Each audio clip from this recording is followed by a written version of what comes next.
Hello, welcome back to the channel. Sorry about that. I've had a cold for almost 2 weeks now. Got a cold from my wife who got a cold from work, and that was like 2 weeks ago, and then we were recovering. Life was grand, and then she wound up getting reinfected and reinfecting me, and this weekend was absolutely miserable. Not only did we have that rain, as you probably saw in Friday's video, if you watched Friday's video, short little video, go watch it. I tried to do something creative and fun and interesting on a rainy day instead of just staying in the greenhouse yapping away. Anyways,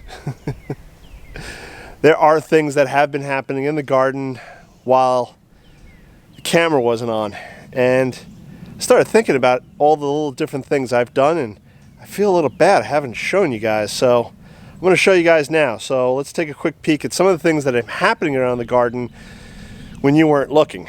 All right, so we're in the greenhouse now, and I potted up some evening scented primrose. I had them in a tray outside, and I think it was after the rain on Saturday or something. I came out here coughing and wheezing, and I up-potted some of them. So I still have more in a tray. Let me show you that. So here they are, and I have them out on the potting bench, and I think I'm gonna let them get a little larger, and then I'll turn around and up-pot them perhaps. So far I think I have like 12 or 14 in the greenhouse. They won't stay in there very long because nowadays the greenhouse is starting to get too warm. The next couple of days is supposed to be relatively coolish, so I can leave them in there just to settle in, let them start getting their roots established. Then I'll move them out here to the potting bench. Oh, and the potting bench is like in semi-shade now because I have the shade cloth sort of pulled over it. It gets quite a bit of morning sun. I showed you that in a video fairly recently, I believe. That'll provide some shade for the primroses that I up-potted. Oh, and also in the greenhouse, let me show you something else. I have garlic curing. So actually this garlic is pretty much ready to go. I just have to clean it up, do final cleanups.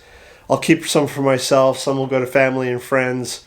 So if they're watching, garlic's on the way. I just have to clean this up and get it out. I left it in here to cure because it was dry and warm, so they would just, top growth would dry up real quick and they would do their things. Over here in the veg bed, I started to mound up or add extra soil to the corn or around the corn. And one of the reasons was the corn is starting to get a little floppy with the wind.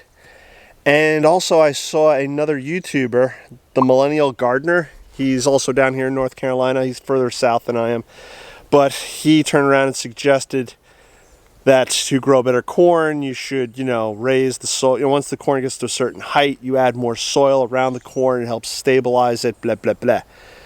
I'm giving it a try. I'm experimenting. The corn this year is an experiment. Anyways, I figured why not continue with more experimenting. Added some more grass clippings to the sunflowers. Not a big deal, but right in front of the sunflowers, I have beets that are coming up. And I have some lettuce coming up, which is pretty exciting. I've never actually grown lettuce in ground like this before, nor have I ever grown beets. So I have quite a bit of it coming up so far, so I'm pretty happy about that. We did just get all that rain, so I think that helped the ground a lot. So that'll be exciting. Also, again, while you weren't looking, I planted up some rattlesnake watermelon. Now I just put the seeds in the ground yesterday, the day before. They should be hopefully germinating in the next week. They're older seeds, so I don't know how that's going to come out, but give it a whirl. If nothing happens in a couple of weeks, then maybe I'll just turn around and go get some fresh seeds from the garden center. Due to the rain, I hadn't gotten a chance to go back and try to fix up my rose tower here. So that's going to be one of my tasks this week, is to turn around and I got to do some fixing on it, re-engineer it a bit. I'm going to take out some of the poles and I'm going to redo some things. But the rose is in the ground, and so far so good. Just got a nice watering. It's happy. Once I finish this week straightening out the poles the way I want them to be and re-engineering this whole thing, I'll turn around and mulch around the whole rose bush here. I'm also going to probably turn around and start planting some other stuff in here, but that'll be down the road. And hopefully I don't forget to bring the camera along and show you guys. Speaking of showing you, check out that rose. I don't know what variety that is, but I had deadheaded the roses right before the rains on Friday, so I think I did Thursday. And yeah, the roses are starting to pop again. Pretty amazing. And I did fertilize them. What was it, May? I think it was May. Yeah, May. Yeah, it was May. April, maybe April. April or May I fertilized them. I won't fertilize them again probably until July, and then I think they'll get their last feeding in September-ish, and then that'll be it for the year. The rose garden, like everything else, is just progressing along. One of the things I was planning on doing with this spot right here next to the comfrey in the in-ground bed of the veg section was I was going to plant up more sunflowers, but that didn't happen because I turned around and got a sort of year-end deal. I took advantage of a year-end deal sale at Longfield Gardens. If you're new to gardening, sweep the internet now. Sweep it. There's still a couple of sales going on. There's a lot of internet companies and other vendors that are looking to get rid of stuff because they're they need to make room for all the stuff that they've been growing for fall, and then preparing for next spring already. There's a lot of stuff that they have to start planting and preparing for. Again, sweep the internet. I found some deals on Longfield Gardens. I think it's longfieldgardens.com. And I wound up getting 24 Liantris, Blazing Star, I believe it's called. And I planted like 8, like right here in the veg garden. They're supposed to be deer proof, so I don't need to put them in here, but I thought, why not? Just break up the whole row of sunflowers thing. I also planted them outside in the flower garden, and when they start popping, I will definitely bring you guys along for that because I think that's going to be pretty awesome. Speaking of outside the veg garden, let me show you a few other things. Hey, look at that. I remembered to hit the record button this time. I just wound up talking again for another 3 minutes without hitting the record button. Getting old and senile. Anyways, we're out here in the flower garden, and I have planted some things again without you guys looking or watching. And again, I feel a little bad, but how many times are you going to dig a hole and put something in the hole? And if you guys want to see me plant stuff over and over and over again, let me know, because I still have quite a bit of stuff to be planting out, and I have shrubs to dig holes for, and so let me know in the comments below what you think. But let me show you some of the stuff that I've planted out that I'm really hoping will wow, awe, and surprise us all come the summertime. Fingers crossed. So over here, ignore my shadow, I have some sea holly. I've never grown sea holly before, so I'm really hoping that it starts flowering this summertime and get some awesome results. Right over here, we have Maltese cross. And I sort of tucked them in to fill in around the pineapple lily. And again, really hoping for some nice flowers come the summertime.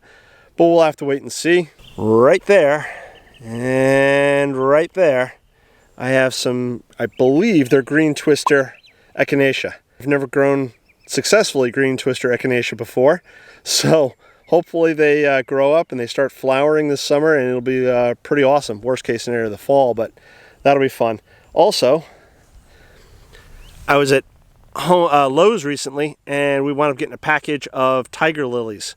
I don't have tiger lilies right now. It's a pretty common lily, I think, in most gardens, but they're planted. They haven't come up yet, but hopefully soon. Here's a cluster of what I think is purple echinacea. So again, that'll be fun, and like many of my plants, I will let them self-seed. So hopefully in the future, there's a lot more echinacea popping up over here. In this unassuming spot right here of mulch and dirt, I have Royal Sunset Lily, and I just got those recently from Longfield Gardens. Right in front, I have Calla Lily Valencia. I'll put the name on the screen here. I can't pronounce it. Again, nothing's come up, but hopefully soon. And right along here, again, nothing has come up, but this is where I planted the rest of the Liantris Blazing Star. Up here in front of the house, in these beds up here, I did plant a few other things because I saw some room, and as the garden matures and I see room, I'm just going to try to stick plants everywhere, obviously for various reasons. One, because plants are nicer than weeds, and two, to block out the weeds so I don't have to do so much weeding. But let me show you a few of the plants I have planted. Ever so small, but hopefully will grow into a nice little cluster of purple echinacea. And then Right here up front, might be hard to see on camera, but I have one and then another and then two more, and these are the red skin dahlias, and I'll leave these in the ground over the winter, and again hopefully they flower later this year, and then next year after that, and the year after that, etc., etc. So I think that's about it for today.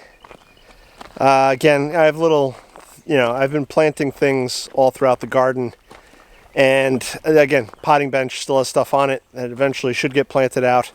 I have stuff in that metal raised bed, penstemon and a few other daisies and things that need to get planted out so I can start new seeds in there and then hopefully harvest them in the fall for flowers and whatnot. I'll talk about that when I do that again. So hopefully I think we'll do a video on Friday, and hopefully at that point there'll be a new fun exciting project going on. But if there's anything you guys want to see in the garden specifically or want me to talk about specifically, please leave those comments below. If you haven't checked out the YouTube community page, go check that out. I try to post up pictures there a few times a week at least of behind the scenes things that I may be doing. If you don't follow me on Instagram and you don't want to follow me on Instagram, go to growinggreenfinger.com, scroll to the bottom of the home page. I usually have all my Instagram photos there, so you don't have to log in Instagram or view Instagram or anything like that. You can go check out what I'm posting on Instagram there. So the garden is growing. May's coming to a close. June will still soon be here. I don't know when we'll do the summer garden tour. Could be June, could be July. We'll have to see how the garden is growing at that point in time. But I think that's going to about do it for today. I'm going to catch you on the next one. Bye-bye.